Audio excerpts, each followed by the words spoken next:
2008 में हुए Malegaon blast case में कोर्ट के आदेश के बावजूद भी साध्वी प्रज्ञा कोर्ट में पेश नहीं हुई। बता दें कि कोर्ट ने आज यानी 3 दिसंबर को मामले में सभी आरोपियों को कोर्ट में पेश होने के लिए कहा था। बावजूद इसके सिर्फ 3 ही आरोपी मौजूद रहे। एनआईए की विशेष अदालत ने सभी आरोपियों को कोर्ट के समक्ष पेश होने का आदेश दिया था, लेकिन लेफ्टिनेंट कर्नल प्रसाद पुरोहित, समीर कुलकर्णी और अजय रहीरकर ही कोर्ट में पेश हुए। भोपाल की सांसद और मालेगांव ब्लास्ट केस में आरोपी साध्वी प्रज्ञा सिंह ठाकुर, रिटायर्ड मेजर रमेश उपाध्याय और अन्य आरोपी अदालत नहीं पहुंचे।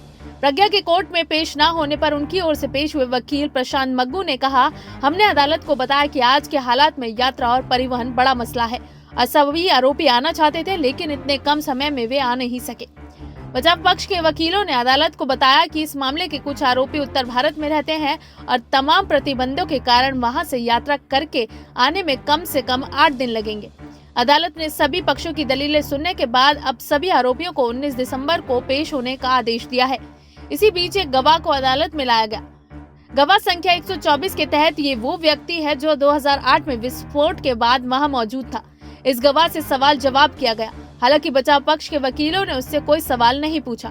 गवाह ने कोर्ट से कहा कि अगर उसे क्रॉस एग्जामिनेशन के लिए वापस कोर्ट आना है तो उसके लिए एक आवास की व्यवस्था करने की जरूरत होगी। 2 आरोपियों को छोड़कर साध्वी प्रज्ञा सहित अन्य आरोपियों के वकीलों ने 2000 रुपए नकद जमा किए और इस गवाह को देने के लिए अदालत को सौंप दिया। 4 दिसंबर को गवाह का क्रॉस एग्जामिनेशन होगा।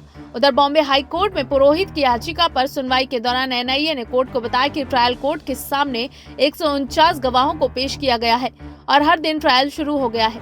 पुरोहित ने मालेगांव 2008 मामले में उन पर मुकदमा चलाने के लिए सरकार की ओर से दी गई मंजूरी को चुनौती दी है और इसमें कुछ प्रक्रियात्मक खामियों का जिक्र किया है।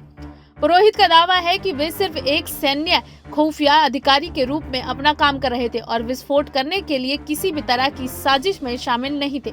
सुनवाई के दौरान हाई कोर्ट ने फिर से ट्रायल कोर्ट को कार्यवाही आगे बढ़ाने को कहा, क्योंकि ट्रायल पर कोई स्टे नहीं हुआ है। पुरोहित की याचिका पर हाई कोर्ट 14 दिसंबर को फिर से सुनवाई करेगा। Bureau report, SPN 9 news.